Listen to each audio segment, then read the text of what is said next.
On my Area 51 line, you're on the air. Hello.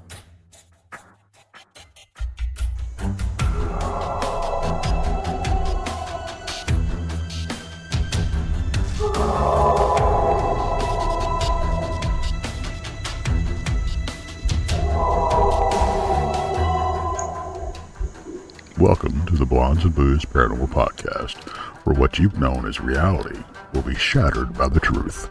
Krista and Brandy will lift the veil from your eyes, revealing what has either been hidden or denied you for eons.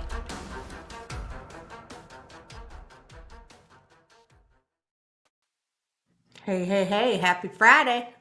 Happy Friday. For some of you, not for me, but happy Friday.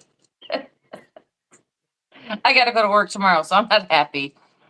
That sucks. I know. Are you? I hate having split days off. It is the worst. It is the worst. Yeah, it sounds like it. Are you going to be on Rob's show tomorrow night? Yes, I will be home in time good. for that. Good. Hopefully I won't oversleep, but yes. Like last week? Was it last Yeah, week? like last week. Yes, I sure did. So, like, I'll give you a wake-up call like 30 minutes before? Yeah, that'd be okay. I mean, but last week, okay, you got to give me this. My back was out. I had taken some, medications, not anything hard. It was over the counter medications, but I don't take a whole lot of medications. So when I do take it, it just knocks me out. And I slept right through my alarm, everything. Just boop. I hear you. So they're saying my mic is low. Does it sound low to you? It sounds a little low. Let me see if I can turn it up here. Audio. Yeah, just a hair. What about, is this better? It sounds good to me. We'll have to wait for somebody in chat to say if it's better or not. Kimber says, yes, ma'am. Well, I just turned her up a little bit. I mean, I want to talk about our show last night, with Miguel, and it was so very interesting. And, StreamYard was really, really messing up last night. And I people were saying that it sounded like we were talking from a tin can, but nobody knows what it sounded like on my end. It was horrendous. Yeah. It was horrendous. I could barely hear anything. And I even got my audio recorder out and I recorded some of it to play for Krista afterwards. And it was horrible. But I guess that's what happens when you go live, everyone. I mean, there's no blooper reels. So if you guys enjoyed last night's show, because I did, and I really like Miguel. He's just a super nice guy, and he's a wealth of information. He is booked for, I believe it's May 6th for Bigfoot Michigan Rob's Beyond BMR. So you guys will be able to catch him again. And hopefully the sound will be much better. Oh, yes. Oh, my goodness. That was horrible. Miguel was like, I'm surprised you even made it through it. I said, me too. I know, when you played that for us last night, it was like, dang, Yeah, that's why I kept bopping out and bopping in, hoping that it would fix it, that it was on my end, but it wasn't my end. It was StreamYard. So yeah. So now people are saying they can't hear me. So let me try to turn it up again. All right. Yeah, it sounded like you got a little lower again. That is so weird. Okay, now it's turned way up. Is it better? It's fine for me. What about everybody out there? Everybody have to let me know, because it's almost to the very top. So there's not much more I can go up. Kinda. Mickey says kinda. Well, I'll go ahead and turn it all the way up and see what it does here. Go back in here on the StreamYard. Yeah, that's what I mean. This is the StreamYard thing that's really... Okay, now it's all the way up. All the way up. I hear you fine. But then again, I'm in a quiet area. So I'm in my office. So yeah, it's quiet in here. I've got my speaker on my computer. Okay, I'm going to try that now. Maybe? Is that better? Does that sound It sounds better? the same to me. Oh, well, you just got louder on me. Duh. Wow. You got to turn up your mic, not the volume. Yeah, I gotta find the mic. Wow, Krista. It's a Friday. It is called Blondes and Booze, just say it. Yeah. So just let everybody know, like, okay, the computer I was wearing, okay, it's Friday, was using, totally sober tonight, guys, too, let me tell you. So the computer I was using, the sound quit. Like, I can't get it to work at all, not even a little bit. And that was during one of, what, a week ago show? Yeah, I think So, so. I think so.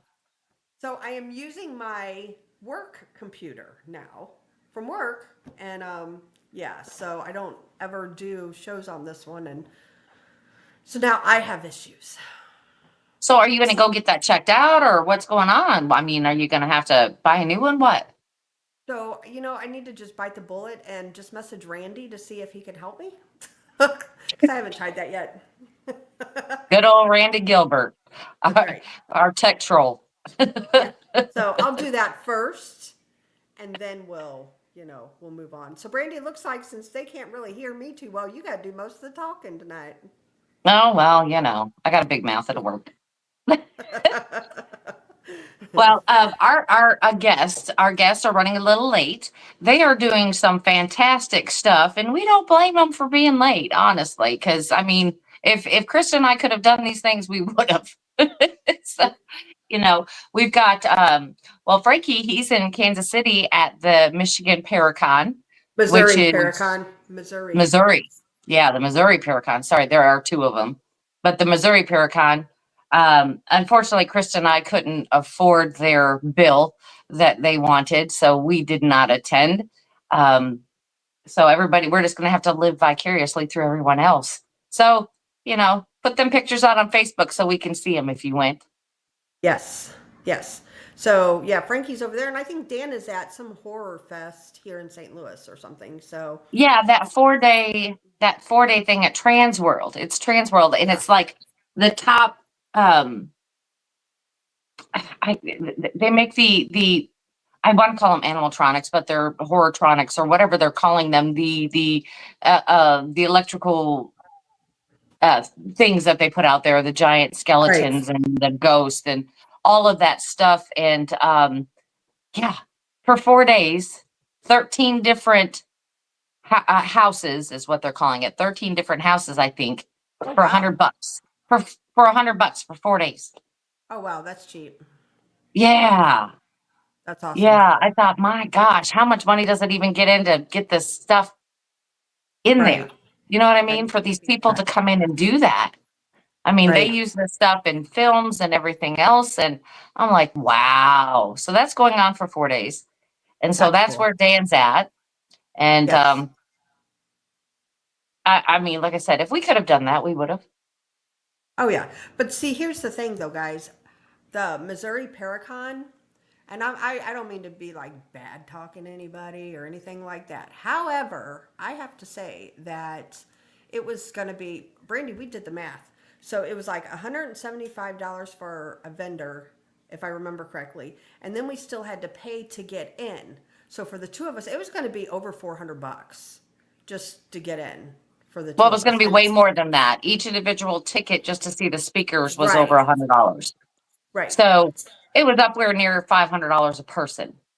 Yeah. So we were like, no, sorry, we're Right. not gonna make that one because that's just crazy. I mean, and more power to the person who's putting it on and whatever, but you know, like our tickets for our conference for the one day is $35. It's a huge difference, I mean, that's just but Exactly. but on their behalf, I will say like they have top of the line people there, from every TV show is there and some of them are not cheap. That I do know for a fact. So Well, this is another thing I've got to ask Ed this question, and Krista, maybe you can shed some light on it for me, but there's really not that many TV shows left. So that's these are true. people that are done. Their whole show is done. I Done. mean, there's very few left out there that are still on TV, which is that would be Ghost Hunters and Ghost Adventures. I think Yeah. those are the only two that are left. And I don't Right. even think Ghost Hunters is still on. I think they're on Discovery Plus, which is, of course, Yeah. a app. It's an app that you Yeah. have to pay for. Exactly. And here's the thing that Brandy and I, we do a lot of conferences, and we've been vendors, we've been speakers, and we have never ever, we'll pay our vendor fee. I don't mind paying that at all. However, we have never ever had to pay a vendor fee and a fee to get in, to see the speakers and things like that. I just think that's crazy, and I think that they would have sold a lot more tickets because honestly, we would have went had it been more affordable, Yeah. But think about this. We are going to a Paracon ourselves at the end of March. So there was another reason why we couldn't go. We are. Yep. And that It's Paracon, we didn't. Yeah. Yeah, it's Lone Star Paracon. It is March 29th. It will be in Schertz, Texas. It's put on by the Kling brothers. This will be their last Paracon. And of course, a lot of the names are at this Missouri Paracon are going to be at that Paracon. And it's way more affordable. And you know what? A lot of the people that's at this Paracon, I mean, we've already met, and a lot of them we know personally. Well, there are some we don't really want to know. And that's horrible to say, but they're, they talk about para-unity and not the drama. And I believe that some individuals in that group that they have over there do create a lot of their own drama. I would agree with you. There is a woman in particular that I would never have on the show just because I've heard that she's very rude to her fans, and we're not about that. Why would you be rude to your fans? And I think you know who I'm talking about, Brandy. Right. And I do.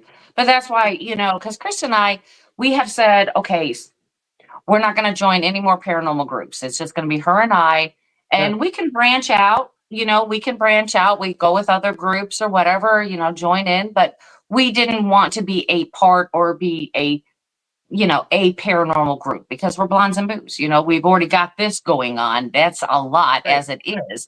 So we wouldn't be able to participate with a group as much as they would probably need because of everything that we have going on. Krista, you're on probably 4 nights a week or 5 nights a week. I'm on 6 nights a week. So yeah, we have this going on every night, and it's hard and it's taxing on our other island misfit the toys stuff. Hold on 1 second. Hold on. Okay. So it looks like BJ got timed out, and she should not have. So please, please, please watch what you're doing when you're moderating. I beg you to do that because we have great people in our chat. We never have, very rarely do we ever have issues. And the people that's in there, I sure don't want them getting upset at us because of fat fingers. So please, please just pay attention to what you're doing.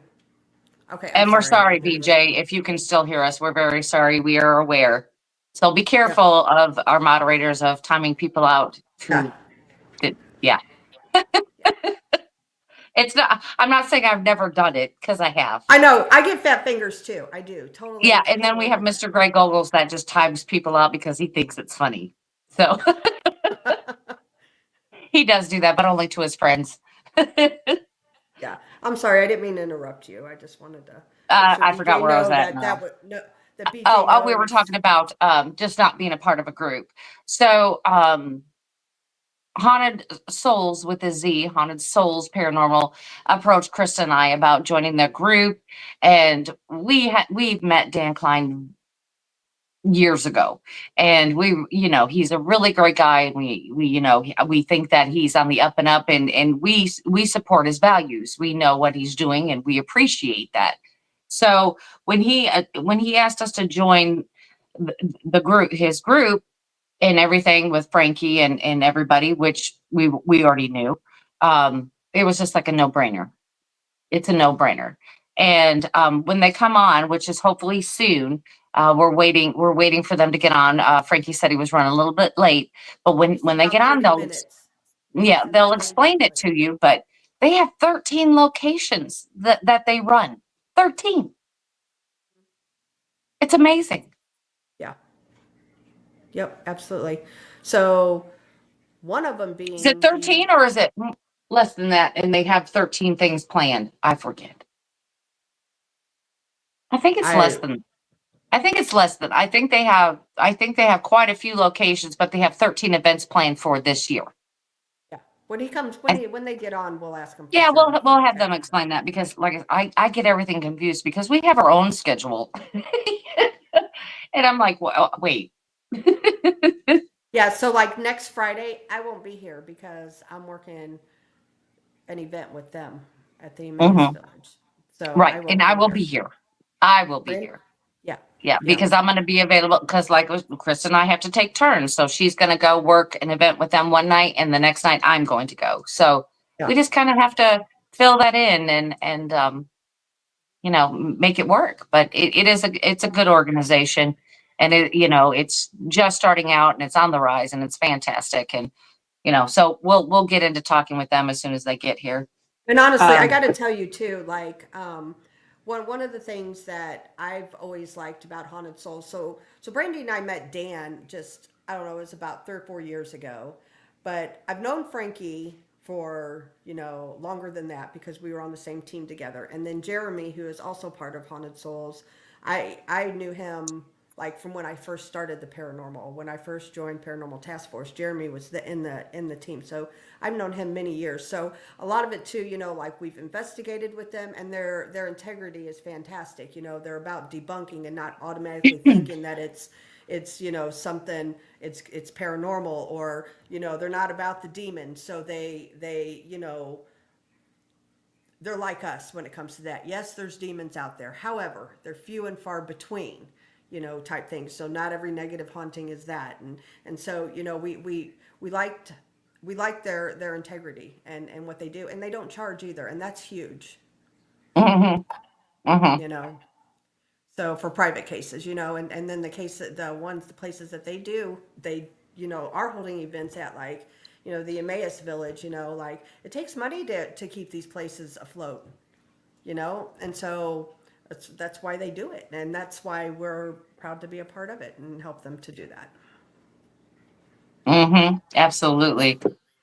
Who was it? Who was that said that? Let me go back. Freaky Geek says in chat that Paul said we should do a marathon of lives. That may be fun one day. I mean, we can get all of the island together and just start, rolling with, everybody goes in 2-hour slots and just run them all day long. Yeah, we could do that. We could absolutely do that. That'd be fun. That'd That be would be fun. fun. Yep. And Barbara says, and you both work regular jobs. Yes, we do. We Yes. both have full-time jobs. And Brandy, you do shows, what, 6 nights a week? 6 nights a week. Yes. Yeah. And I do 5 shows. And, and then, like the Blondes, and now we do the Haunted Souls. So we are busy ladies. Yes. Yes. Super busy. But we love it. Honestly, like this here, what we're doing right now, this really isn't a job. This is like hanging out with our friends. And, this, to me, this part isn't a job. No, it really is. I'm sitting here trying to think of things to talk about because our guests are late, but we'll get onto them later. Anyway, You know what? I know what we can talk about real quick because we just briefly go upon it. We haven't talked about each speaker in a while. Let's do that about each speaker at the conference, and then maybe do that for a few minutes, and then maybe they'll be on. Okay, whatever you want to do. I was trying to think of something that I've read this week, which has been a lot. I hear you. So this conference, as a lot of you know, is being sponsored by Doug Hycheck. And he's a producer of Monster Quest, Hanger One Publishing, Curious Rome, and also the team Para with a Normal. They are also helping to sponsor this conference. So we definitely appreciate them all for doing that, 'cause, Yes. yeah, the conferences are not cheap to put on, let me tell you guys. Right. So, and then from Pair with the Normal, Marilyn Bast is having a gallery reading, which also you can purchase on Crossing Realms conference under Eventbrite. She has that too. We have tours available still yet. We have the conference. We have the meet and greet. I mean, there is still lots of stuff to do. Yeah, That'll so keep you what? busy for a weekend. let's talk about a speaker, and then we'll kind of move on, and we'll talk about another one real quick. William Lunsford. Let's start with him. Oh, he's one of my favorites. Yes. He's so kind and personable, but yet, he'll get out there with the best of us, and his area is the Falk area, of course, the Boggy Creek Monster, and we really like him, and he's written a book, and you just got to sit and talk to him about his experiences, because you'll be amazed at what happens down there in Arkansas. Yep. And his wife is just as nice. She is just as much She of a support. is. Yeah. She is. So to let y'all know too, when we do go to our conference in the end of March down to Texas, you guys stay tuned, because on our way home we are making a pit stop in Falk with Will Lunsford. So we will be probably going live at some point from around that area. We had we had a difficult time the last time, but now I know I'm prepared now. So when we get out there, running around the woods and stuff, I'll be prepared. Yeah. Yep. No Okay. doubt. Next one. Let's talk about Lady Anne Celine. She is one of our favorites too. They're all our favorites. I mean, what are we I trying know, to say? right? I know, They're all our right? favorites. So Lady Anne Celine, she is just one of the nicest person that you would ever meet. I mean, honestly, she really is. And I know we just said that about Will, but she's just right up there with him in the female version. Honestly. That's what I said. It's and of course the boyfriend, Ken Gerhardt. Yep, her boyfriend is Ken Gerhardt, our fiance. They're getting married now. Ooh. So yeah. So they will be coming, and actually Lady Anne will be speaking with Ron Murphy, who is another great guy. We really, really enjoy having him on our show, and I enjoy being on shows and watching shows that he's on.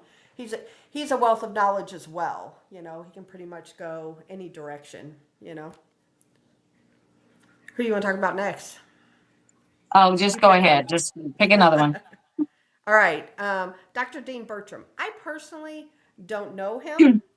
However, you've been on a show with him, so I'll let you talk about him. Yeah, I mean, I've been on all kinds of stuff on different shows with him, and if you're into UFOs, let me tell you, he knows his stuff. And I sit there and I feel like I'm dumb. Really, honestly, sitting next to him, I'm just like, yeah, what he said. Exactly. Well, we all know that aliens are not necessarily my wheelhouse. I mean, I can talk about them and I love to learn about them, but he knows his stuff. So he is great to talk about. He's been on. I've definitely watched shows that he's been on. He is a wealth of knowledge as well. So I do look forward to meeting him. He's one that yes. I think he's the only one on the list, Brandy, that we haven't met. That's our speaker. Not in person. Yeah, we haven't met him in person. He literally is the only person on our featured speaker list that we've never met in person. Okay. Well, no, Miguel. Oh, Miguel. Yeah, we haven't met him. Yeah, we haven't met Miguel, but he's our new friend. So there you go. Yep. Okay, Josh Hearn. He is one of our favorites too on the paranormal side. They're all our favorites. Yeah. He is he's a lot of fun. You guys will have a good time with him. He is not bashful, and he's just a hoot. I mean, he's just such a likable and has a great vibe to his personality. He really does. He's great. He has that talk show radio voice, he has that voice. And it just brings you right in. And I was watching stuff with him and David Glidden. Now, they were investigating Malvern Manor together. And this is what caught me off guard. Because to me, I was like, it's kind of funny to me how Josh Heard, he owns Malvern Manor. And he investigates that thing all the time all the time. Yeah.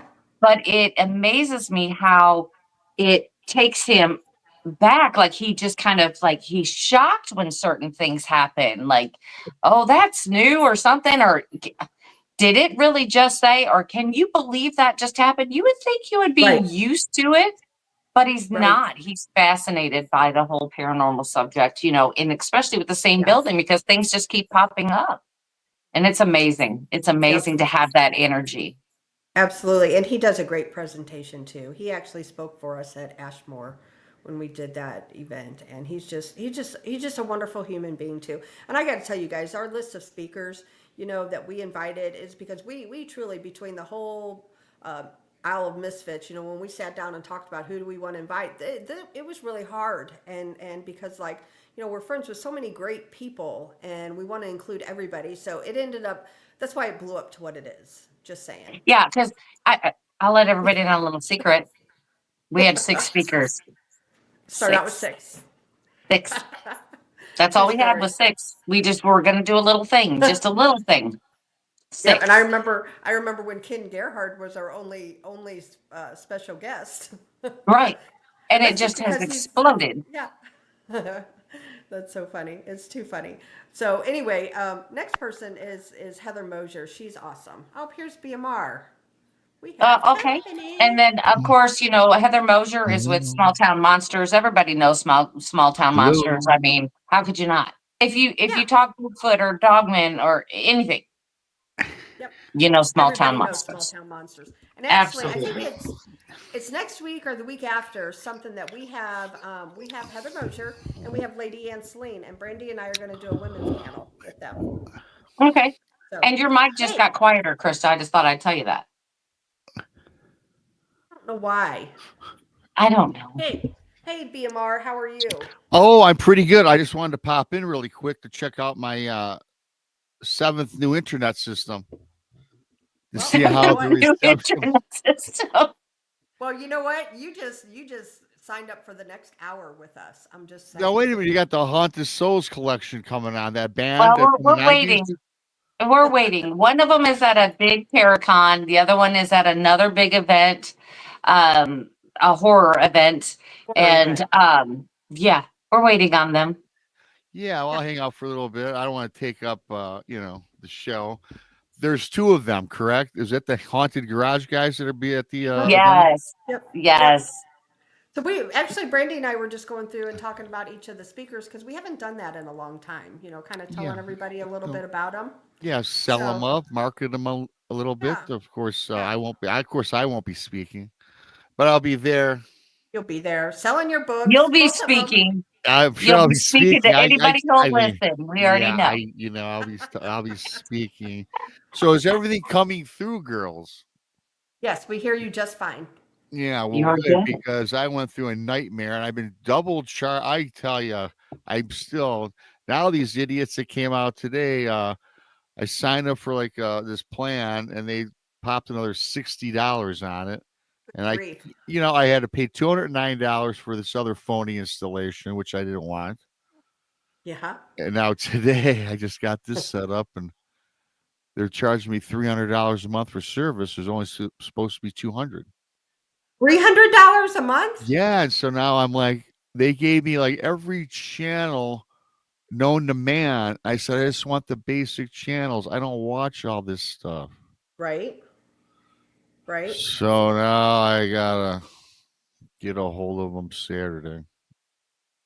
Crazy. People are saying they still can't hear me. So I can hear you. I can hear you. But see, the people out there can't hear. And she's been having problems with that. I mean, StreamYard was messing up so bad last night, we're talking Bigfoot. I mean, we're in. Yeah, great show last night, by the way. Yeah, we're in deep with Bigfoot. And then here we go. Everything starts messing up. And nobody can hear this but me. Huh, yeah. Yep.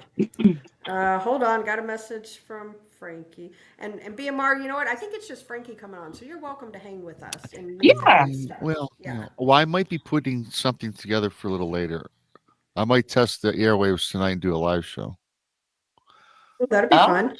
Because I got a cool encounter from a dude from was at the Land Between the Lakes. Mm-hmm. And I kind of want to test that out tonight. Now I know Josh is going on after your show. He usually does. So I don't know. I'm undetermined.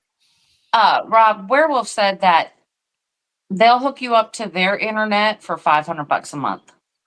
Well, that's more than He I'm said paying 500 now. a year. A year. Oh, a Oh, year. yeah. Oh, wow. Oh, I thought it was a month. I was like, well, that's a good racket. Yeah, well, yes, that is a racket there. Where 500 a year is a good racket. Yeah. That's pretty Hold on. dang cheap. What type of I'm I gonna- company mean, is Werewolf Puppers? if you can guarantee that it'll work through most everything. Now, I get if there's severe weather or something like that, that it may not, work properly. But for the most part, yeah. Yeah, He said no a month. He said a month. it's 500 for a month. a month. Yes, see now at 500 a year is for 42.50 a month if my calculations are close, which would be sweet. Yeah, as long as they can guarantee it to work, you might think about it. Yeah, I need Right? that high speed 1 gig. Oh, he's trying to log on. He's having issues. Frankie is. Oh, So we'll see here. It might just be the three of us, and we'll just continue to talk. well, that's all right. I mean, but one thing that really got me about last night is when Miguel was talking about seeing the orbs and things in the woods, and Chris and I have definitely seen them. So I'm like, well, then there's another person who's seen those. Yep. And that really helps me, because then that means for number one, I'm not crazy, that I'm actually seeing these things. It's a But little then, bit crazy. You're a little Mhm. bit crazy. But I weird. do believe you. Yeah, weird. Weird. Yeah. There you go. Yeah, that sounds better. I mean, it could be crazy, but we'll just call it weird. Just sounds a little bit Right. just a hair. Yeah. So anyway, I really enjoyed that last night, though. Miguel was great. And like I said, if you guys liked that last night, I think it's May 6th. We have him on Bigfoot Michigan Rob Show. That is Yeah, tonight I on was- Beyond BMR. Yeah, that was pretty cool. Thanks for setting that up. This in a couple months. Yep. Yeah, thanks for that. I was cool. And then I think I'm going on his show. I think I'm doing a theory thing with him coming up down the road. Cool. Yeah, Cool. because we told him very little about your encounter. Yeah, But he we did. told him he's got to hear it. Like, yeah. 'cause- Yeah. Yeah. We didn't give him nothing. We just said you were on a boat and he was in Michigan, and that was it. Yeah, That's all I got. that'll be cool. Yeah, I'll look forward to that. So Yeah, that'd be fun. and then when he comes on, with us, it'll be on the Tuesday night show, May 6th, right? Yeah. So Yep. That'd be fun. Absolutely. I don't know, Rob. I think hearing your story, you tell it the best, of course, because it came from you. I mean, you absolutely tell it the best, but it's something about the emotion that goes into it when you tell it, yeah, makes it worth it. when I tell To wait. it's quite different, because when I tell encounters from other people, I don't feel I wasn't there. I don't have their vibe. I can certainly be empathetic or sympathetic with them because I know what happened to them. But Yeah. until it happens to you, Yeah. I tell you, it kind of drains me every time I do it, but in a good way. Today, it's in a good way, right? Because, as I always say, everybody's kind of still therapeutic, and it'll always will be a mystery because of not really the encounter, because what happened to Cindy, right? I'll never know how she passed on. Right. Yeah. And I know when that first happened, you did believe that it was your encounter that made it pass. I absolutely did. I mean, who knows what we got hit with? That sonic blast, I always say, infrasound. I don't think that was no infrasound, because people get hit with infrasound every day in the field. They get nauseous. Right. They get tired. They get a little sick, but they don't. That's it. They don't see in black and white. Time doesn't stand still. Like what happened to me, I'm surprised I didn't get sick. Mhm. Yeah. So But it's just weird stuff. From the first time I heard you tell the story a few years back, Yeah. till now, it seems like it has helped you the more you've told it. It does. When you said therapeutic, and I do believe that it has helped you talk about it to exhaustion. Yeah. You know what I mean? No, you're right. I liked doing it. And in fact, I just did my encounter story not Here's too Frankie. long ago. And Right. really quickly before he comes out, it's just it's just good. It's just good to do it every once in a while. Right. Absolutely. Absolutely. Yeah. Just to move past the, because it was a scary encounter. It was scary. Yeah, for sure. Yep. Hey, Frankie, how are you? What's going on? Hey, Frankie. Hello, Frankie, sir. this is Bigfoot, Michigan. Rob, Frankie. Hey, Yeah. Hey, how are you? I'm pretty good. So how is the conference there? It's actually really well. I mean, I was pretty surprised. Pretty professional. I did get a chance to say hi to Mr. Schroeder for you. Did you tell him we said hi? Yes, I did, Cool. and he wished you a very nice salutation back. So it was pretty good. He's a good dude. He was pretty busy today. Yeah. He really is a good dude, and honestly, I kind of joked with him because this is when we first got our conference together, and I told him, Brandy and I were backstage with him, and I told him, well, maybe when we grow up and we have a lot of money, we can afford to have him come to our conference. And he said, you never know. He said, all you got to do is ask me. So just let everybody know. Yeah, we told him when we grow up. Yeah. Yeah, I mean, He said, all you got to do is ask me. So it's actually pretty cool. I mean, so Beacon is there, and I didn't know who Beacon was. okay. I didn't know you didn't know that. Yeah, and I don't know that we give them enough praise. I was very impressed with Josh, and I met another young gentleman today, and I'm forgetting his name, and I apologize, but they are doing some very, very interesting things with their streaming network. It's basically they're kind of picking up where, Hulu and Discovery Channel and Travel Channel dropped the ball. They're kind of picking up those shows now. And So, yeah. One of our sponsors, and I think they're actually at that conference. If you see Para with the Normal, they're sponsoring our conference, and they will be at our conference. And I think they are at this one. Pair with the Normal. Yeah. Yep, and they're also part of Beacon TV. Oh, nice. I'm going to give the link to Jeremy, who has my other computer. Well, Jeremy can hop on too. Yeah, I'm going to drop him a line real quick. Okay. Yeah, because we were talking about going to the Paracon this weekend, and Chris and we definitely couldn't afford to do the things that we'd want to do. We want to be a vendor, and then we want to be able to see speakers, but by the time you add those two things together, we wouldn't be able to afford to go. So I said, we're going to have to live vicariously through somebody else. So here you are. Take lots of pictures. Yeah, we have some good pictures. I'll probably post tomorrow. I'm not big on taking pictures with celebrities. It's just never been my thing growing up in Miami. You just were always around them. Yep. But these guys are, we met Brian Murray. He's a nice guy.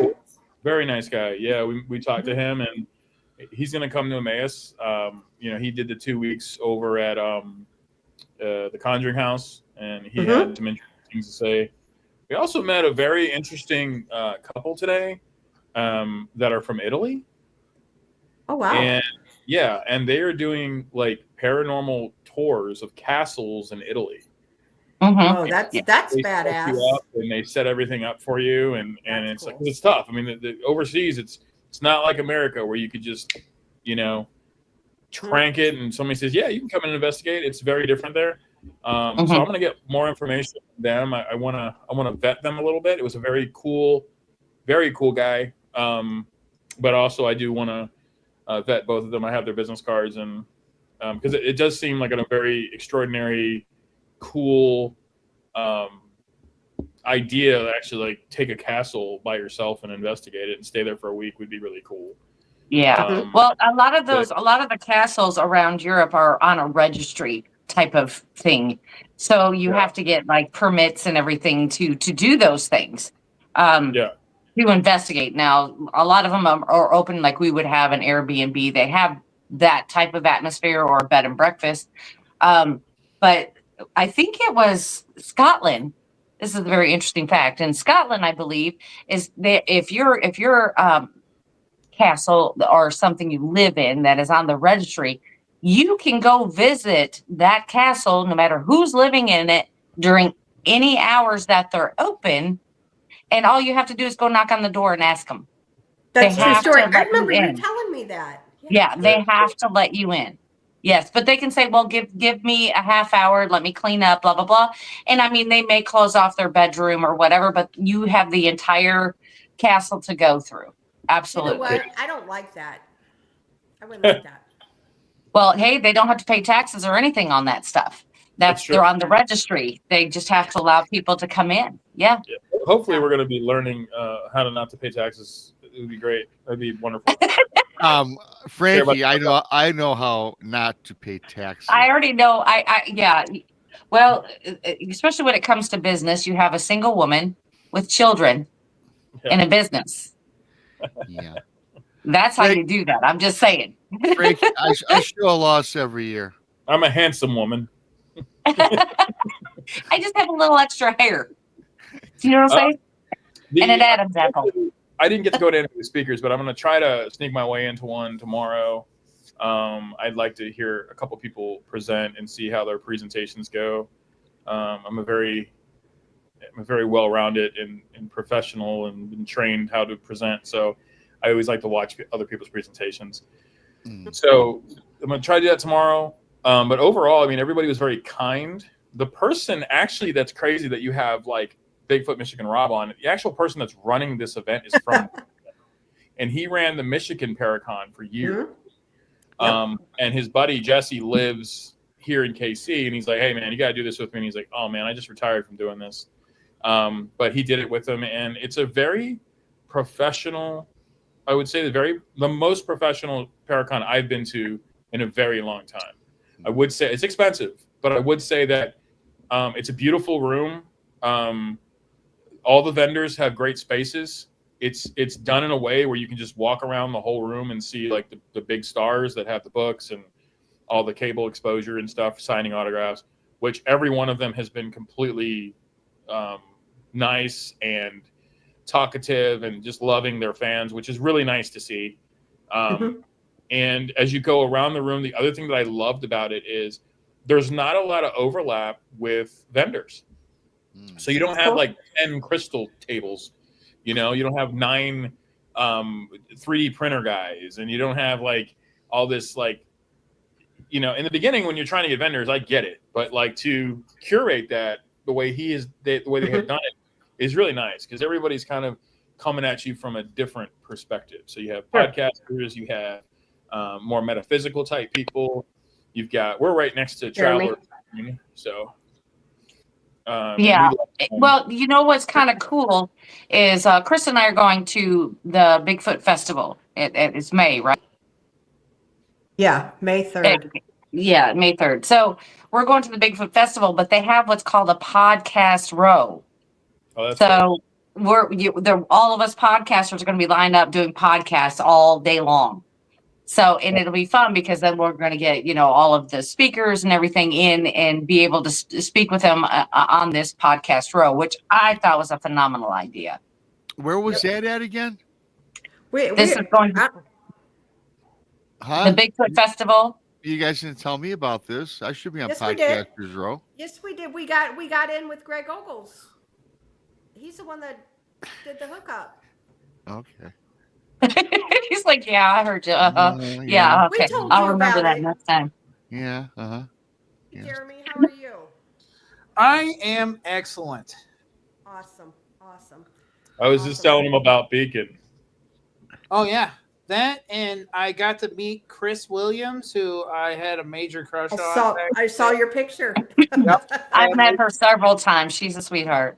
She is beautiful. Yep. He's very. Dustin had to get the picture. I don't know what that was about. I think he had a crush on me. So. I'll have to tell you a story about them too. Yeah. They were super nice, and they looked drained, so we didn't want to bother them and keep them too long. I know that their tables were very, very busy, but we actually did really well too from a sales point. We sold a lot of REM pods today, which was fun. We had That's good. Yeah, we had one lady with her 11-year-old grandson, and he just kind of got into the sport of paranormal, And I was like telling him, I'm like, man, there's so much, dude. This is just the ghost port. I mean, there's a whole cryptid sector. There's a whole UFO sector. I mean, there's a lot to explore and to dive into too. So That's awesome. But it is a, I would say, Jeremy, it's heavy Paracon. It's heavy ghosts. I don't know that there's a lot of cryptid people. There's like four or five. 4 or 5, yeah. There were 4 or 5 different tables that were. I saw Bigfoot running around. But it turned out it was me. I just caught my walking. There was a mirror. He was side eye. Yeah. It was. I thought it was Bigfoot, but it turns out right. It was me. Well, let's shift gears because I want to shift gears because I want to really get into why we're here. We want to talk about Emmaus coming up next weekend. Yeah. Yes, ma'am. And we want to talk about the other locations that you have and just all the cool stuff and give us maybe a little story or two about something that happened while you were in these locations and things like that. So who wants to start? It doesn't matter. Jeremy, Frankie? Jeremy, you've had some great experiences at Emmaus. I don't know what to do with my hands. I don't know what to do with my hands. Do this. I do this. They're pretty awesome. The first time I went there, Danny and Frankie had been there at least once or a couple of times, and so they put me in a room, the observation room, and I was sitting there with Hannah Mae, and it's the only time I've ever had this happen. I saw a little boy, and I actually say it. I say, I just saw somebody. And he walked right past the window on the opposite side, and I realized that the body cam, I had set it on the windowsill facing that direction. And when we got home, we went through the footage and we caught it. And that wasn't the only thing we caught, but I was super excited because it's not very often that's actually the only time I've seen something with my eyes. Do you guys think you guys want to see some of the stuff we caught? Sure, absolutely. If you have the footage of that little boy, that is incredible. Well, and the funny thing is, I wasn't there for that, but that little boy that they caught looks like who I saw. It's the same height, and it's probably 8-10 feet from the. When you see that video, the window that's in the background, I was on the other side of that window. They were saying, and like my mission at Emmaus is to get him to transition. I think he's really confused. I don't know. Why are you trying to kill me? Yeah, he needs to go home, and I think that the more we get confidence with it, because he's very active when Dan is around. He's very active when, for some reason, he clings to Dan as a figure that he super trusts, and Dan always kind of knows now when he's around, which is kind of strange. And Dan's not really one of these like medium type people. He's definitely extra large. Yes, he's an extra large with one eye. So yeah, I'm just going to go through some of this stuff real quick. Let me pull some stuff. Actually, Jeremy, I think you have it on your computer. It's probably open. Yeah, this is probably above my technological skill. We're lucky I made it here. No worries. I'll find it. Wait, yeah, I was going to say, if not, send it to me and I can probably. Yeah, and we can definitely keep. So Emmaus is on 73 acres, making it the largest destination in Missouri. And it trumps MSP by about 40 acres. And not to take anything away from MSP, we love the people there. They're actually, Sheila and all those guys are here at the Paracon 2, so Missouri State Penitentiary. And MSP, for those that don't know, it's Missouri State Penitentiary. Yeah, so very, very incredible location. If you've never ghost hunted, it should be in your top 5 places, your first 5 places to go. Yeah, they literally have the gas chamber still standing on property. So yeah, first female to ever be killed was at that prison. It holds a very famous case that she was a part of called the Greenlease case. He was a Cadillac car dealership owner, and he basically had his kid kidnapped for a ransom money, but they killed the kid immediately after they kidnapped him. They killed him in a field, and it was a famous case in St. Louis for a very long time. And unfortunately, she met her end there, and so she is one of the ghosts that haunt that place. mhm. What the hell? But I mean, like I said, this footage is really weird, because then Krista and I went into the same area that you had got, this particular piece of evidence. And we were trying all kinds of things, and I'm looking around and I'm seeing and I'm looking, and the crazy thing is then I see something that has its own particular light source appear and just go right down. And I saw it with my own eyes, and I'm like, did anybody else see that? Nobody saw it. Nobody saw it. And I'm like, come on, somebody had to have seen it. Then I remembered I was wearing my body cam. I've got that. I've got it, on my footage. But the thing is that they're like, oh, that's a bug. Oh, no. It was too cold. Way too cold for bugs.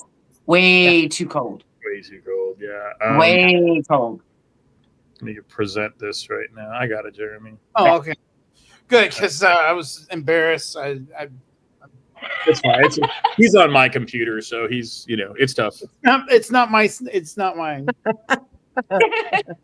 What is? Why is it taking pictures of you on here? It's really uncomfortable.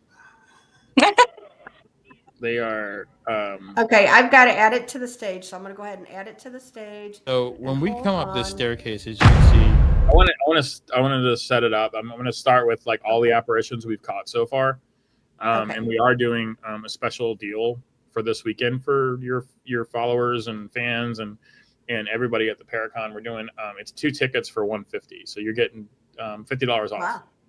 So 2 tickets, 7th or 8th, the inaugural opening weekend. This is the first time that this will be open to the public in an event, and it's exciting because this, guys, we're guaranteeing you, if you come to this event, you probably will come again. It is a very, very incredible, intense thing. So we're going to go through some of the footage that the resident ghost hunters of Haunted Souls, which are currently insane. We are Haunted Garage. Our team is Haunted Souls Paranormal, but we're still Haunted Garage in the sense that we still work on haunted transportation, but this is our paranormal team. And so when we went into the investigations, we had the place to ourselves that is a totally doable thing. We met a great team today called the Katy Trail. I think they called themselves that. Was pretty cool. I think they have attended yeah. PTF events back in the day, because that one lady seemed very, very familiar. Yeah, so we offer them the same thing. A lot of people want to do a private investigation. So what you're going to see here is basically before we started opening this place up to the public, we were cleaning it. There was a lot of broken glass. There was a lot of vandalism. And so we were basically going through and we're just clearing floors. And so what I'm wearing a body cam, police body cam, which is what all my guys wear. Just so like we don't have time to carry 9 different pieces of equipment. You're just always rolling. And that's like, as a filmmaker, fucking keep rolling, man. Just keep rolling, because you never know when it's going to come out. Don't kind of wait for it. And you also are hands free. So yeah, I'm coming up the staircase. I'm behind Dan, and you're going to see in that mirror right there. I'm actually going to walk you through it in that video, that clip. You're going to see Shower Girl, and she's very, very apparent on this floor. And when Ghost Off Grid, the Discovery Plus TV show, Canada kept all their paranormal shows. UK, Canada, and Germany kept all their paranormal shows, and they dropped all their paranormal shows. And we got a very interesting glimpse into why that happened, what we can discuss later. But for right now, this is Emmaus. So go ahead and roll tape. his wonderful jacket, and there's something on the wing. There's something in the mirror there. It looks like it has long black hair. Okay, and it's going to move a little bit as I come in. Yep. A little pointer's going to come up, and the pointer is basically saying, "What the fuck is that?" And it gets really scary because now the head turns, and basically there you go. You see how she Seen it move. turns in, Mm-hmm. and I'm just coming up the stairs. Yeah. And she's gone. Oh. So So explain. you sent that to me, and I was like, I thought at first it was something in the mirror. And then I was like, oh, you can see a reflection in the mirror of someone standing there, or a face in the mirror. He's like, no, there's a whole body standing there. And then he showed me, I was like, oh, yeah, there is. And then you said that's the same type of apparition or person or whatever you saw in the women's college building. Yeah, so the very first night I was there, I saw something turn the corner, and I just thought, you know what, there's a lot in my head, it's pareidoia. I'm gonna wipe it off.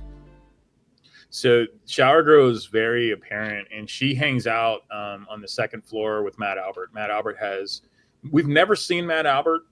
He's very active, he's very talkative, and he mostly stays around his cell, but we always keep his cell door open just because he spent a lot of time in there.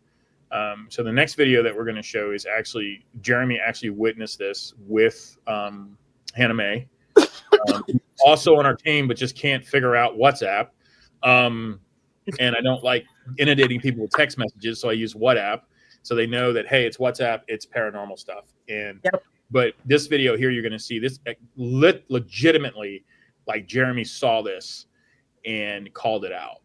And it is I don't really listen to orbs, but these were not like dust particles. I'm a filmmaker. This is not a dust particle. It's way too big, and we catch it in the right light, and it shines. It has that, it has a tail. Yeah, it kind of like it comes, it materializes, it comes in and out. It's almost like, and we saw something similar with Brian Murray today. He showed us something beautiful. I'm not going to go into detail of it because I don't know the rights to that footage, but he showed us something that was just, it was incredible. It was incredible. Like I've never seen anything like that. And he was just, you could see like he was like a boy, like when you're showing, he was so cheerful. And so this is kind of like what we caught something very similar. And once again, this is the same night. This is not like weeks of investigations. This is the same time. Right. Every time. And I've only been there for like an hour. Yeah. It's so active because this place has never been investigated, and it hasn't been investigated from a stronghold standpoint, meaning that people haven't spent hours and hours and hours and days inside the observation room or inside the other buildings. So in this one, the only room I've even investigated is the observation room. Yeah, which is really the hot spot. A lot of people love that, but I think that Marie's tub is something that we're going to start laying cameras on March 7th and 8th. Hopefully I won't be, I might do some testimonials, but I'd like to, be one of the people. So go ahead and roll WTF4. Okay.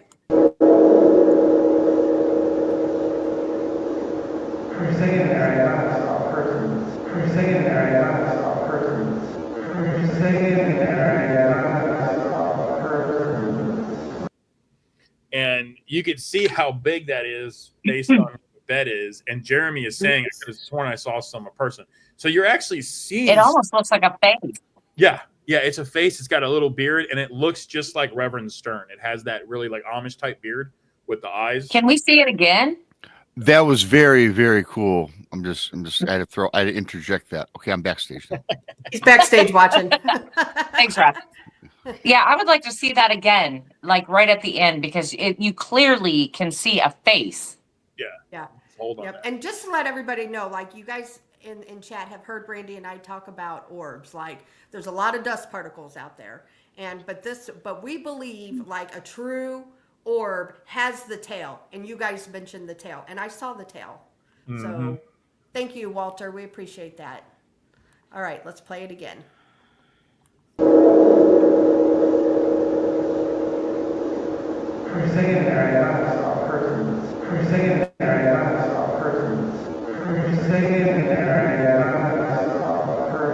Wow.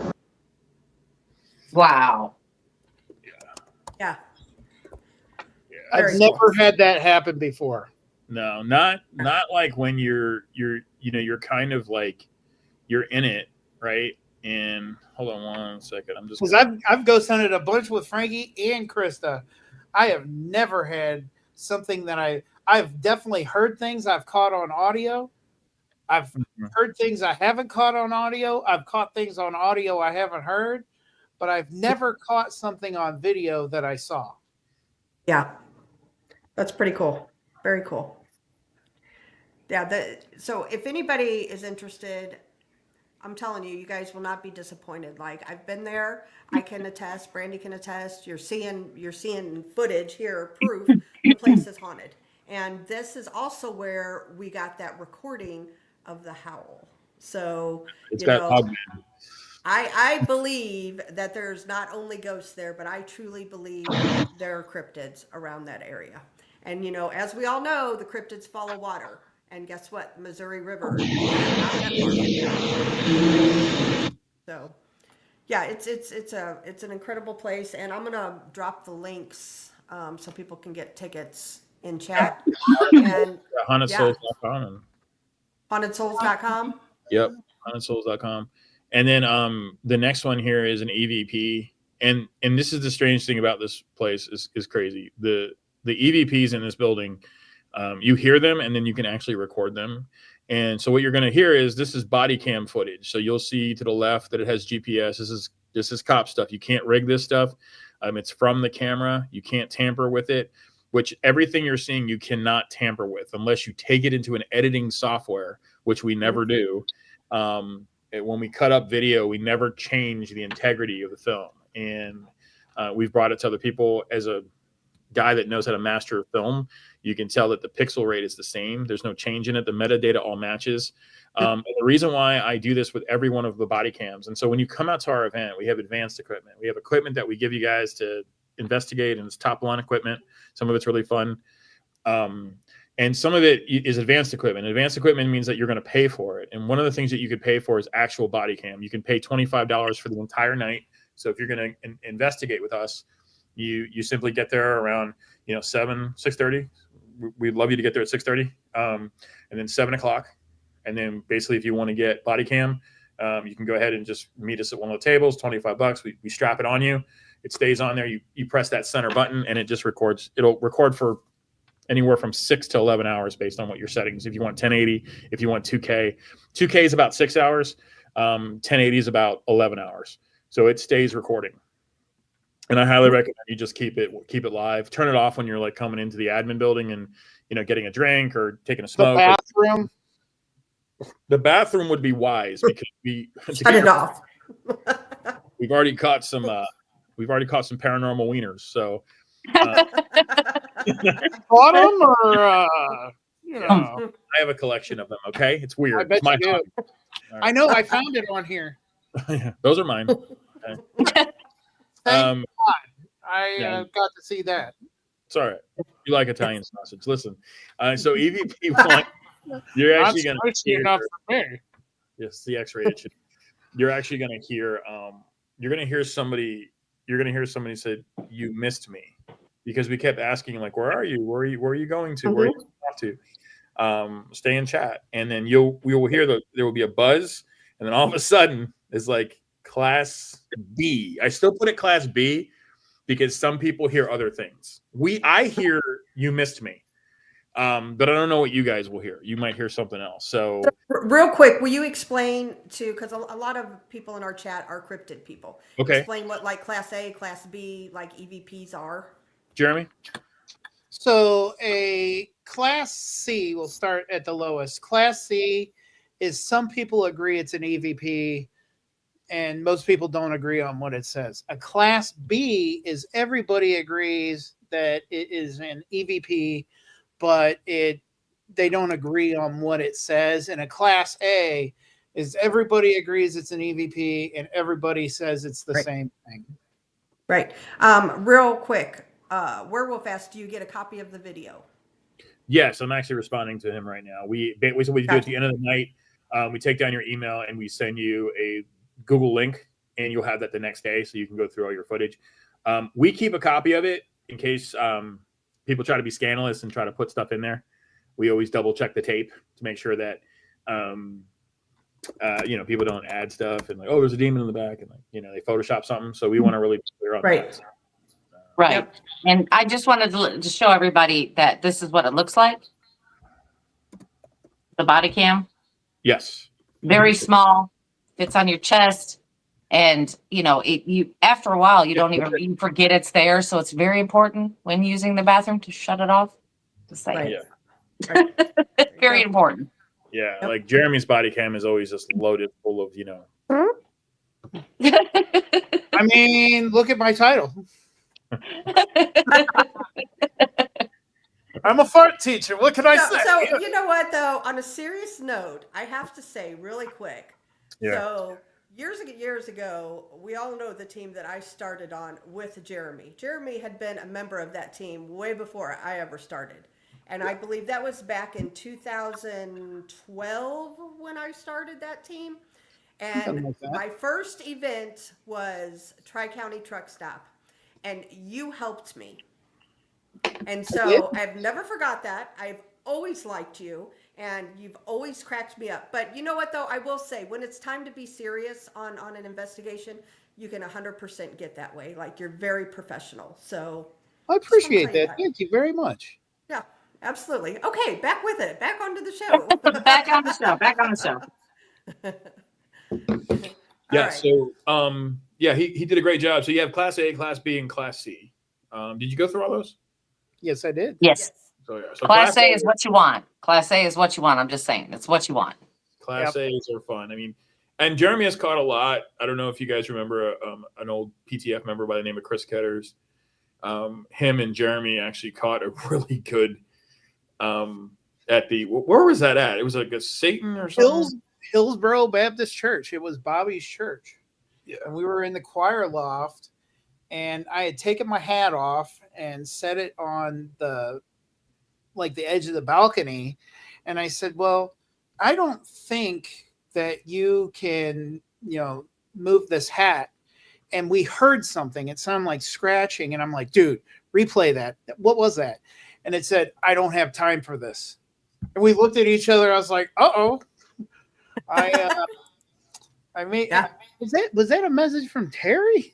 That was Terry. She was giving you a compliment. There you go. Thank you, Jeremy Terry. is a hella investigator. We've been on some good ones. Ashmore has to be my favorite. Oh, that night scared. I think I definitely, it scared me so bad it scared Danny. Yeah. Like that night scared. He told me later, he's like, you were so, and I could not be within, I had to be within arm's reach of him the rest of the night. That is possibly the most active night I've ever had, because after I did the helmet and saw this craziness, the entire team that was left stayed in the kitchen at Ashmore, and the whole time it was just going nuts. Mm-hmm. I was so freaked out. I've never been that scared. It changed me. I am nowhere near as brave as I was before I did that. Will you ever wear the helmet again? I used to go anywhere by myself. I wasn't afraid. I went to the basement of the exorcist house by myself. I would never do anything like that again. Yeah. I don't think I wear have the helmet again.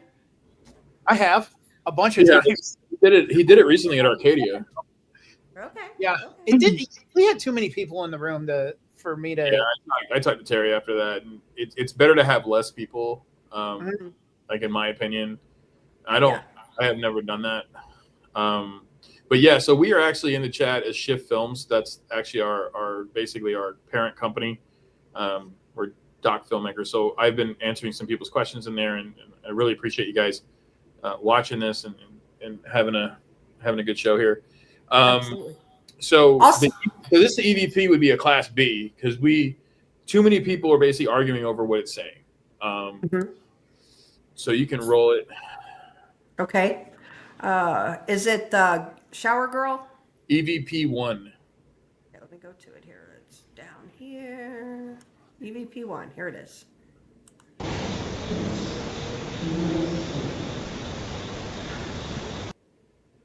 Did you hear it? Can we play it again? Yeah. I'm gonna play it again.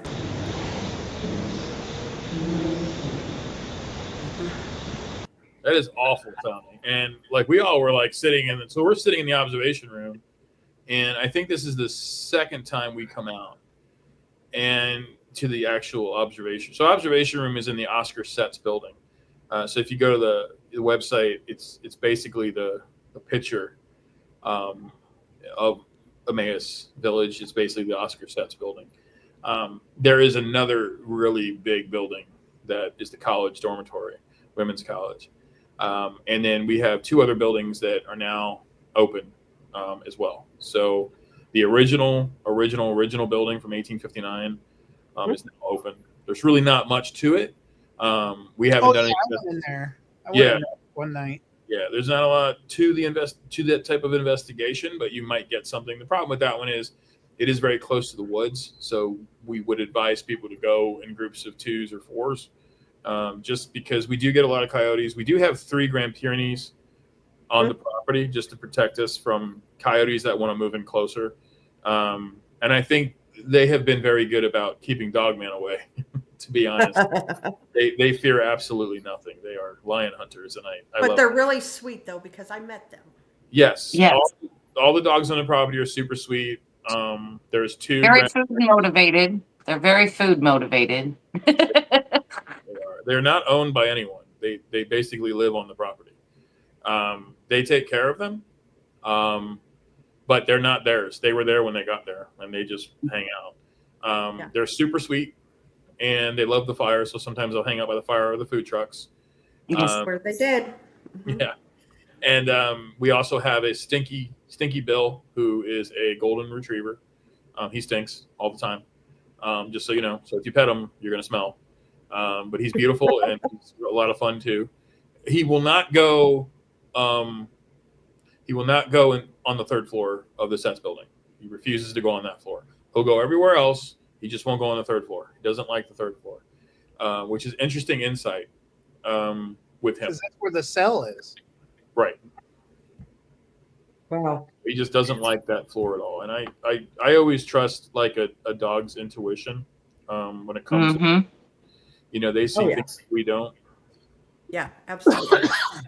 Absolutely. So I am going to drop your links here really quick where people can get tickets. And then Right there. Yeah. So don't forget, it's coming up at Emmaus Village. That is Marthasville, of course, Missouri. And Krista will be there on Friday night. I will be there on Saturday night. Paranormal Paul, I don't know what night he's going to be there, but he is going to be there one of those nights. So there's going to be a bunch of us there. So if you're a little bit nervous, don't be. We're all going to be there. Yep. And I guarantee you so Haunted Souls has like a lot of veterans that have been doing the paranormal for many years. So honestly, I would say between like all of us that's on the team, would you say there's at least 100 years of doing if this not more, between all of us, if not more. Yeah. Me and Jeremy alone, about almost 60. There you go. Together. Yeah. There you go. We've been around. I was about 17 when I started. He was about 13, and I'm 40. Am I 47? You're 47. Yeah. You're 47. I'm 46. I have like after 45, I don't even count anymore. I'm just like my beard got gray, but the rest of it's looking good. So I have another one for more disembodied voices, and this one is pretty clever. The first thing you're going to hear in this video is, I don't know if you guys know Dawn. Dawn used to run the Morse Mill. She was provost at Morse Mill for 7 years. And so actually we invited Dawn to come out and go hunt with us, which was really cool. And then she's coming back with her whole team in April. They rented out the whole place. But it's me. Dan is next to me. Maddie is in front of me. It's my body cam. And you will see Dawn when I move mine. Dawn is right there next to Maddie. And you will hear shh. Like somebody's saying shut up. And it is so loud, and it's right inside my speaker. And all 4 of us are there. We're the only 4 in the building. So that's incredible. So that's the first one you'll hear. Then you're going to hear the kid that you'll see in the next video laughing. He likes to laugh down the hallway. So go, ha, ha, ha. You'll hear him all the time. He's on that 4th floor. He runs down the hallway and he'll start laughing. So we know he's he's motivated by positivity. He doesn't like when you get scary and the dark stuff. He goes away. That is something that we've known about him. He gets triggered about scary stuff, and then sometimes like he'll cling to Dan like so much that it'll drain Dan a little bit. He'll get very lightheaded, which is kind of strange because he won't see out of one of his eyes either. Yeah, one of the eyes is gone. But he's just and so I believe the last one you'll hear on that is the You Miss Me. So these were the EVPs that we picked up in that one session, and this is over 2 days. So just everything is coming out of these the main days where we actually were there from like 7 to like 2 a.m. We were actually doing a lot of work, so you can roll that. Ready? Yeah. I don't think.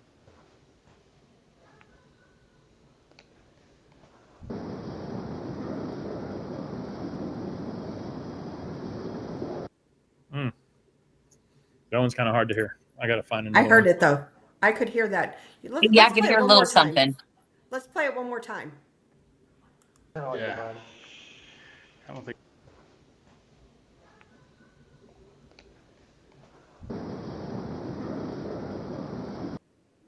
Yeah, I heard it. I can't tell what it says, but then again, I'm not hooked up to like my earphones and all of that stuff to really to sit down and listen to it, which, you know, that can be a problem, transferring evidence, as me and Krista found, you know, unless you really turn that up. Yeah, the last one, Freaky Go Geek ahead. was saying the last one is footsteps. Like you just hear them above us. Yeah. You know what? Let's talk about there at Emmaus where we had some. It was actually pretty active. What is the room where the lady died in the tub? Yes, that's Marie Sturm. Marie Sturm was born on the property. Her dad was the Reverend Sturm, who basically kind of brought the congregation together after the seminary. So it started as a seminary in 1859. It quickly switched over to, and the funny thing about it is that seminary is still around. And you're talking about 1859. And so they're German evangelical Christians. So it's not a Catholic thing. If you want Catholic, come to Arcadia. That's all Catholic nuns. But Emmaus is evangelical. And so after they moved the seminary in the late 1800s, an asylum moved in, but they did keep reverends on staff because they still wanted to have the presence of God. After all, Emmaus Village, Emmaus is basically the village that Jesus comes into when he does his first sermon. That's where Emmaus comes from. So it is got a religious content. The presence of Reverend Stern is more heavily felt over at the women's college where his daughter would die. I believe he'd already been gone for some years, and he's buried on the property. And Marie Sturm was essentially a nurse, and she was helping patients. She was doing her rounds, and herself had eye surgery. And when she had eye surgery, they gave her medication, but the medication really reacted with her system.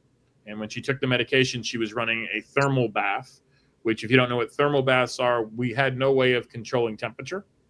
And so you would keep a thermometer by the bathtub, and then the thermometer would read off how hot it was, and then you could cool it or shut it down. Right. Sit. A lot of times they'd fill it up and let it sit until it dropped to a certain temperature, and then they would go into thermals. Well, this water came out blasting from a boiler, which you also have access to. You will see the boiler room. You can see how big this bad boy is.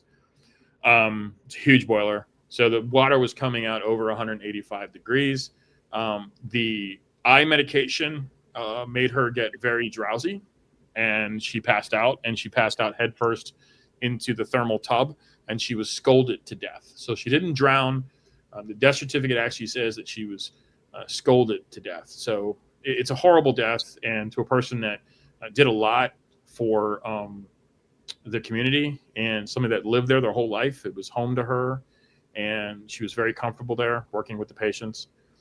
So it's a very tragic death, and a lot of times people like to talk to Maria. We believe that she's very much part of that building.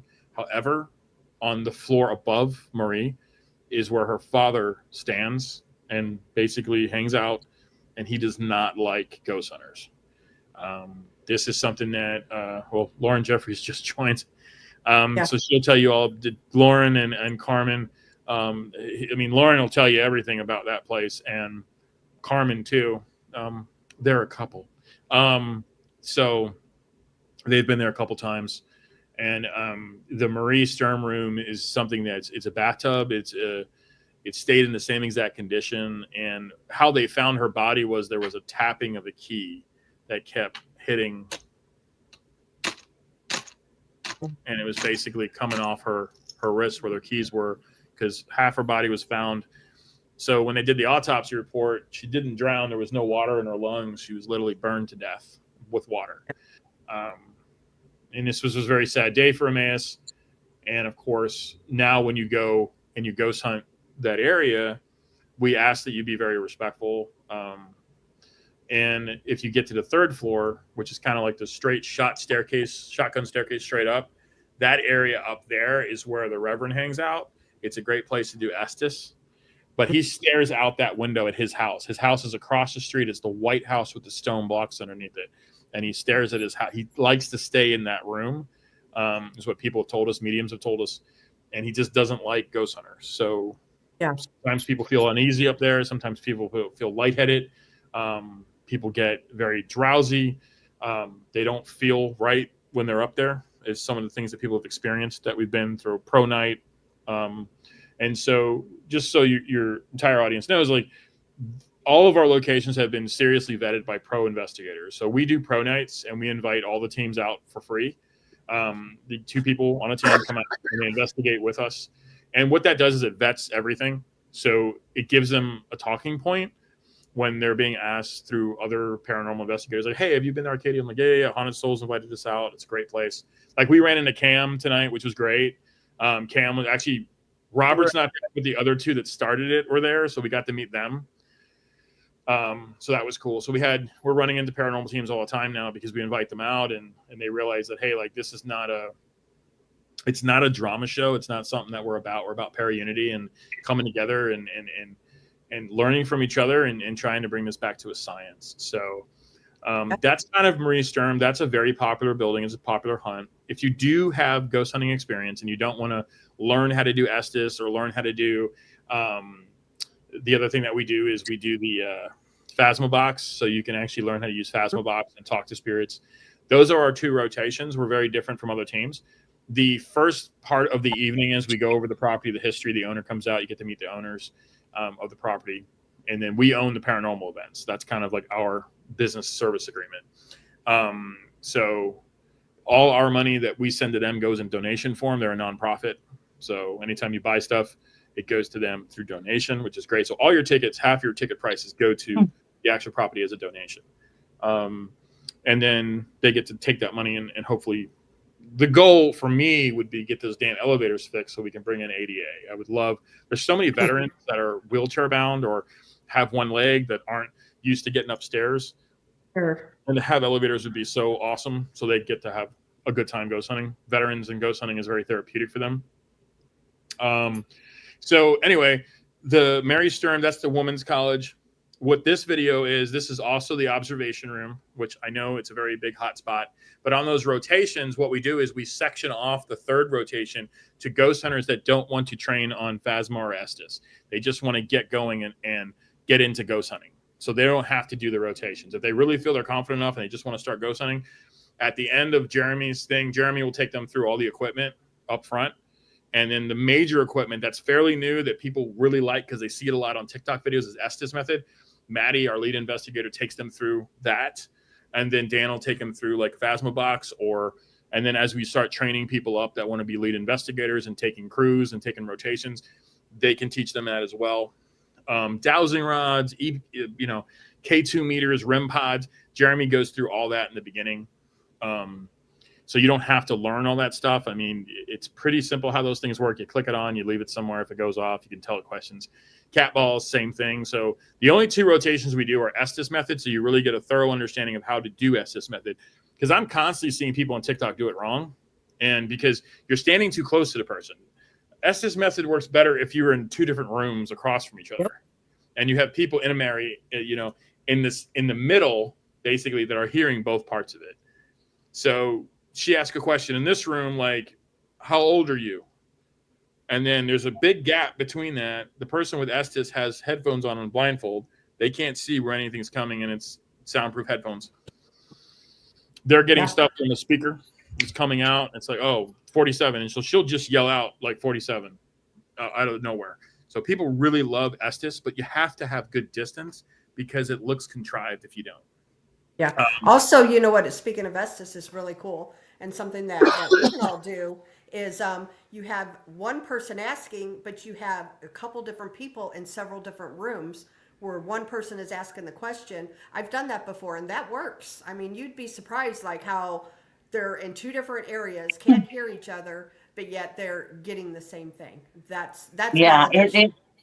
It's really cool because you get 3 people or 4 people, you know, blindfolded and everything, and then you put them in different rooms. You got one person asking questions, but everybody has somebody who is like monitoring the person that is, you know, that has the, you know, of course the headphones on, but you've got one person monitoring everybody, and just to see what you're getting, it's a fantastic thing. It is fantastic.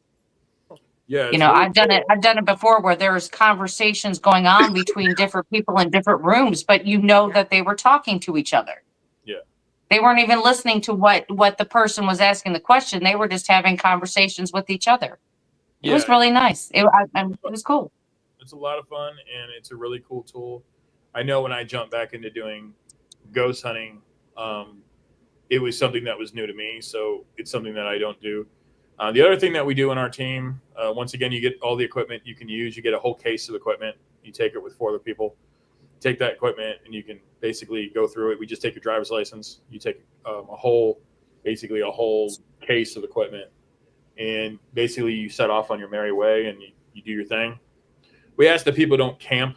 You know, a lot of people want to get in the observation room. A lot of people want to be by Maurice Sturm's tub. I guarantee you it's not the only place that's haunted in those.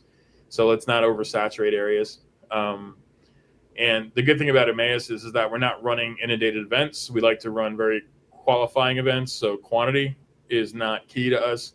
Quality is key. Quantity is not. We don't want 100 people there because then nobody has fun. Right.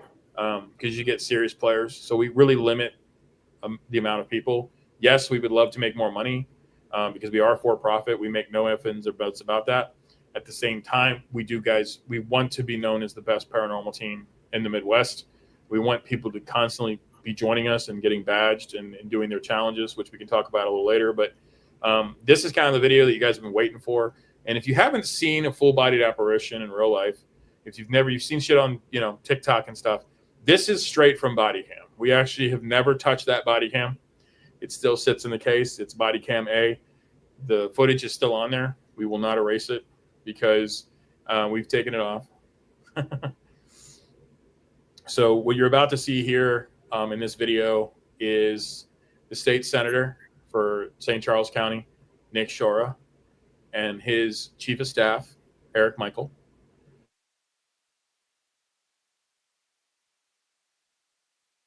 Did Frankie freeze up? I think they both did. No, Jeremy didn't. No, Jeremy was just holding still. I think Frankie went to sleep. You're back now. There you go. You're back. We thought you went to sleep or something. He farted that time. Yeah, so in this video, you have the state senator, Nick Shora. You have Eric Michael. You have Emily, who is the show producer for Tony Colombo. You have Dan and Maddie. I'm standing next to Eric Michael. So the body cam actually is not my body cam. It's the chief of staff for Nick Shore, Eric Michael's body cam. So that body cam we've never touched. We don't rent it.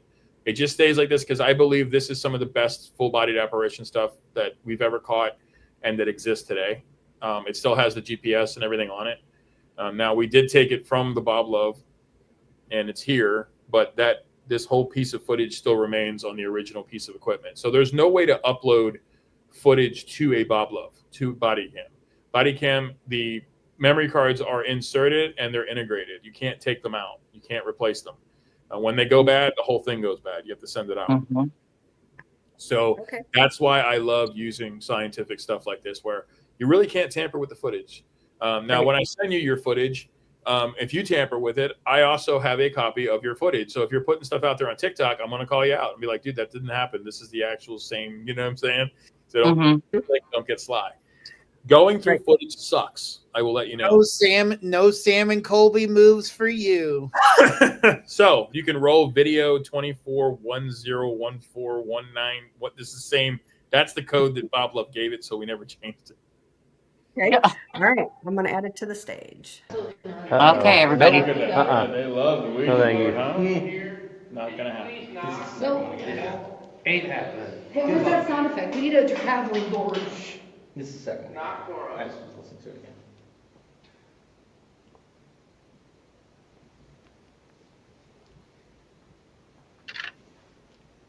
All right. So this whole time that you've been watching that is exactly what you get from the Bob Love, right? And so it's just a bunch of people bullshitting. But we are noticing that these K2 meters, we have 3 different ones up there.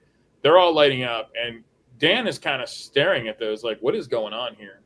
But if you look in this back corner, so if I rewind this and let's start this again, let's go to that back corner real quick. And what you're going to see here, standing right here, is a child. It is the boy ghost.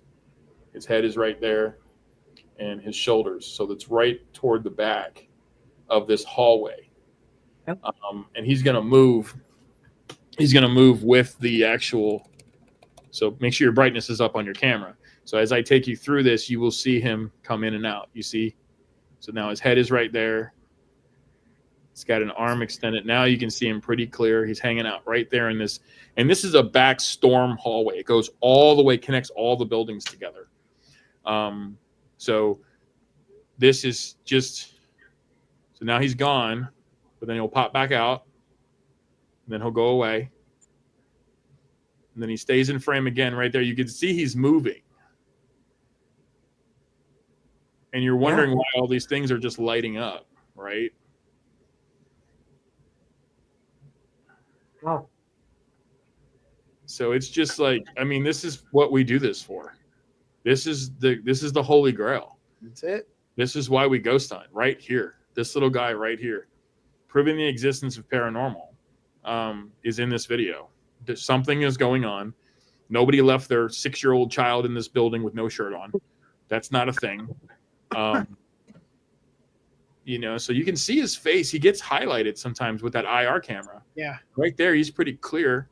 It's almost like a reflection on his eye. Yeah. Like something is taking that out, and he pops in and out, and nobody's paying attention. This is not staged. Like everybody is listening to something that Tony caught on his phone, which wasn't even that impressive, to be honest with you. He thought he heard something, and you know, and then if we go back to the video, he's boom right there. Right. So we've gone down that hallway. You're welcome to go, you know, down the hallway. It's a very long hallway, but it connects all the buildings. So if it's cold out, if it's raining, if it's snowing, you can actually go through this entire place without ever going out into the elements. Very cool. Yeah, so that's our boy footage. But this is just one of the greatest shots, in my opinion, of ghost hunting history right there. Do you have that close up of it? I do. I will add that to the stage. Yeah, you have. This is where, I mean, yeah, you can see something moving out there, and you know, it's actually great footage when you can really, really look at it. Right. But they have actually got it so you can see for yourself what they are looking at if you're not sure or you're unsure of what you're looking at, which it's phenomenal. It's So unbelievable. really quick, it's shown that we have 71 people that are chatting in chat. However, there are 252 people actually watching this show. So if everybody could hit the thumbs up, and I have dropped the link to the YouTube channels for Haunted Souls and for Shift Films, and that's the only 2 channels you guys have, correct? Okay, so if you guys would show both of them some love and go and subscribe to both of those channels, and I will share them both again. So. Yes, we love you We have guys. the Tick of Talks as well. There you go. The TikToks. The TikToks. Okay. Sure, you will follow the TikToky. I actually posted a video the other day when we had June on, and it's actually caught fire recently. Last time I looked at it had like 1,300 views and like I gained 58 followers. And all I was doing was talking about like ontology of demons, like the actual origin of demons, which I love to get into on my show. Dan is more like a listener. Sometimes he just wants to ask questions to like the guests we have, which is cool. Awesome. And remind everybody that you are bringing a haunted car to the conference. That you guys will be there. We're probably going to have two. Two haunted cars, guys. Yeah, we're going to bring a 1969 Chevelle, which is the most haunted fucking car. No matter what it is, it's just always something with that car. Always something with the car. And then the Nova, a 71 Nova, will be out there in Richmond. So it's just a matter of like what we're feeling that day. The Nova is pretty much in its finishing stages from a body and paint standpoint. So that one's pretty primed and ready to go. It's actually me and Jeremy are huge Van Halen fans. And what we decided to do on the car was actually to honor Eddie. And we actually, RIP. And so we honored him by painting our Nova the same exact way he had it, which is it's a pumpkin orange and it's all the chrome is blacked out. So it is really a Halloween Van Halen type car. I look forward to seeing it. Yeah. Let's not forget that I own a van named Halen. Yes. And then the Chevelle. Jeremy, do you still have Jeeps? I have a Cherokee and I still have my Wrangler. Yeah. And I got a 78 K5. Cool. Very cool. Very cool. Yeah, so if you want to jump on boy_ghost.move, it's a zoom in of what's actually happening. Very cool. All right, let's go that here. Let's find it. Yeah, because not everybody can see that in the video. I mean, I can see because I know what I'm looking for.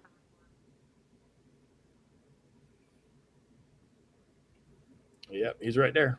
There he is. Right there. Huh. You can see him as plain as day when it's up close like that. Yeah. His eyes glow like a dog. Yeah. Yeah, you can see his eyes glowing back there. Yeah, he's I don't know, he's scared. I don't know what we're having because that door is open and it's just it's a big storm tunnel. Yeah. And EMR, do you see him? Yeah, oh yeah. Wow. Can you circle it with the cursor, maybe, Krista? So you can point him Can out. you see my cursor? Can you see my cursor? there's a white, no, I don't think so. There's a white cursor that I have that points to him. Just like pause the video, but he's right there. Right there. Oh, there wow. he is. That's a good one. Yeah. Wow. Pretty incredible. Yeah, and that's Emmaus, man. That's like a couple days of investigating the first time with a pro team. Yeah. And so we don't really know like how much stuff is here, but I just know that it has the Triple Crown. It has full-bodied apparitions. It has EVP. It has electronic voice phenomenon for those not using. But cryptid guys love EVP too. I mean, they run EVP too. So, so you have the opportunity to really kind of like touch history here and help transition some of these ghosts and entities. And some want to stay, and that's fine. We want the place to stay haunted. I mean, that'd be great. But at the same time, we have to do our due diligence as creatives and allow people to, because you have to understand too, this was an asylum, and we made a lot of mistakes, especially at the turn of the century. So there's a lot of people that just might be confused. They don't know how they died. They don't know if they're dead. They're just really scared. It was also it's Civil War land too, battleground land as well. Yeah, about a mile on the same property from the Emmaus buildings, an entire family was slaughtered by Native Americans. It was pioneers that were out there. They had a log cabin. It's a famous newspaper article in the Marthasville Review. So we have, it's a butchering. It's pretty bad. And on that same property, you run into Dogman. You have Dogman Road, which kind of leads you into Emmaus. The howl that Terry Mosby, who was on here, caught, which is horrifying. If you've played that for your audience, it's just every hunter will tell you worth his salt that they don't know what the hell that is. I played it for. And I'll tell you what, I sent it. He's like, I don't know what that is. Yeah, I've sent it to the best of the best in the cryptid world, and he came back, and that's Joe Doyle from Hellbound Heller. And I mean, he said there's definitely no native animals there, and it's got a set of lungs. And I was like, we heard it with our ears, not just recording, but we heard it with our ears, which was pretty incredible. Yeah. So, and even though we're not calling it a dog ban because we don't know, I mean, this could be strictly a ghostly something that we, that we don't know. But the thing is that there's so many dog man sightings in that area. I mean, it just kind of like that's where our first thought is by the way it sounds. Yeah, we actually have a members only video, I believe, that was recorded. I drove Dogman Road and I recorded it so everybody could see it. Yeah, I mean, it's one of the things that happens a lot on this property too, mentioning the Civil War, and this has happened to multiple people, and when they're driving away from the building, there's a mist that falls on the place pretty much every night around 2 a.m. Yeah. It's just a lot of dew out there. Yep. And we had 5 to 8 people say the same thing, radio back in, hey, there's guys out here on the street when you exit, man. You got to be careful because you can't really see them. It's the fog. Nobody was out there. And they've caught feet leaving, trampling. Some people caught figures. Very cool. In the mist. So there's just a bunch of like, it's very creepy. I will be honest with you, but at the same time, there's a reverence about the place that, it has questions, and we have answers, and the same thing. We have questions, and we hope they have answers.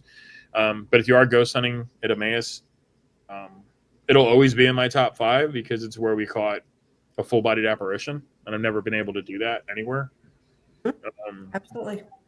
Absolutely.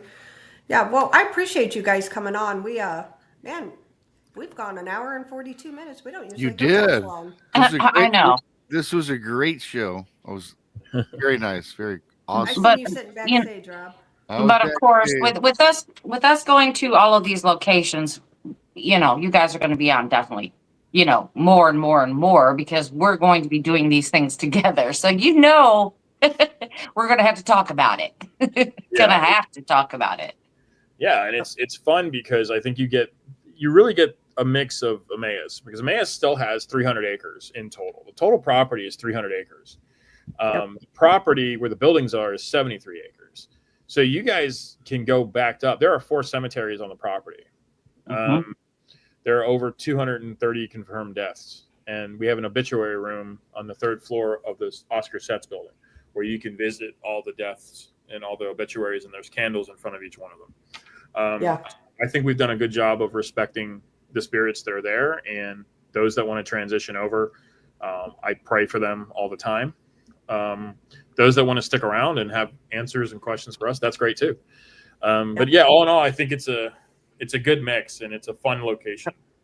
Yeah, and I haven't even touched the tip of the iceberg with that place yet.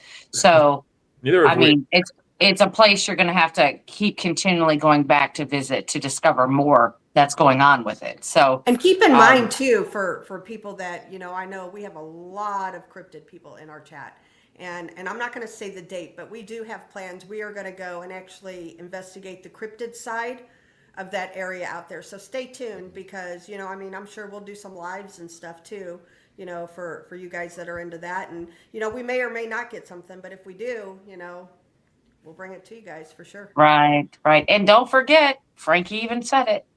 For everybody here on Blondes and Booze tonight, if you buy 2 tickets, you can get them for $150. 2 tickets, $150 for March 7th and 8th. That's at Emmaus Village in Marthasville, Missouri. So, hey, go to hauntedsouls.com and you can get your tickets there. Make sure you say we sent you. Yeah, and just type in Missouri Paracon, all one word, all lowercase. And it'll be there. It'll just give you $50 off. So that's for Emmaus Village. And if you can't make it this weekend, another weekend with that code, because I'll just keep it open for the weekend. So if you're going to book, now's the weekend to do it. You get $50 off. If not next weekend, it's somewhere else. So it's only at Emmaus Village. So because other locations, it's different. We don't control the location. So we control Arcadia and Emmaus and the Sheraton Hotel, which is really fun. Which we just found out recently that Frank James worked the door there. Jesse James's brother.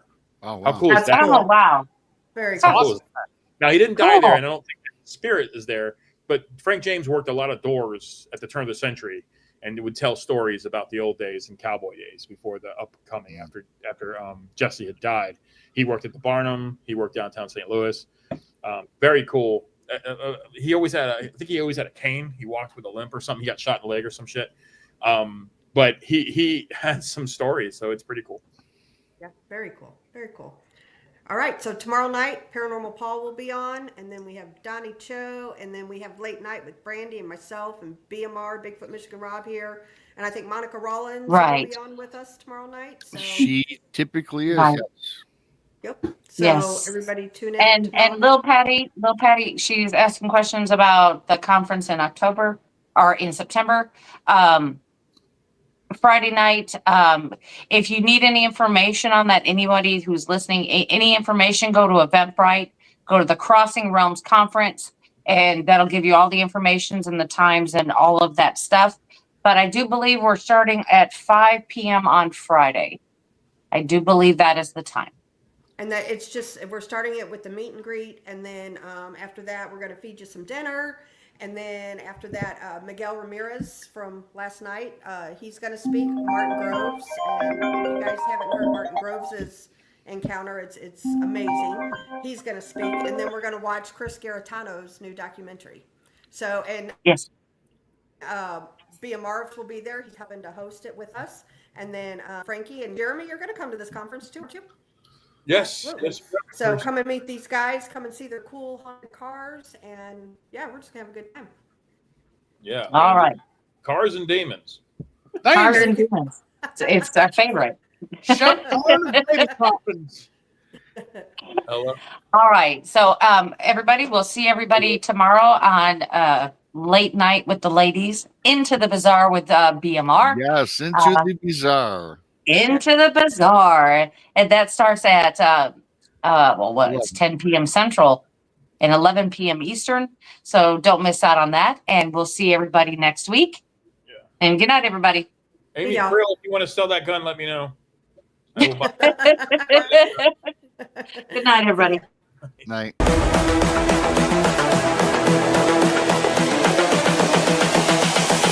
This is the future.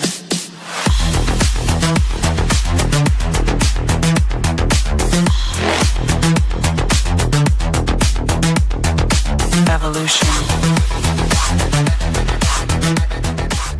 The Crossing Realms Conference launches September 19th and 20th and will dock in Richmond, Missouri. This is already being called the event of the year, folks. With an unprecedented list of speakers and special guests, 2 days of cryptids, UFOs, and paranormal presentations, along with a celebrity-filled ghost hunt, meet and greet, gallery reading, vendors, and a film screening. This promises to be both educational and fun. Go to Eventbrite.com to secure your tickets and vendor slots before they are all abducted. They're going fast.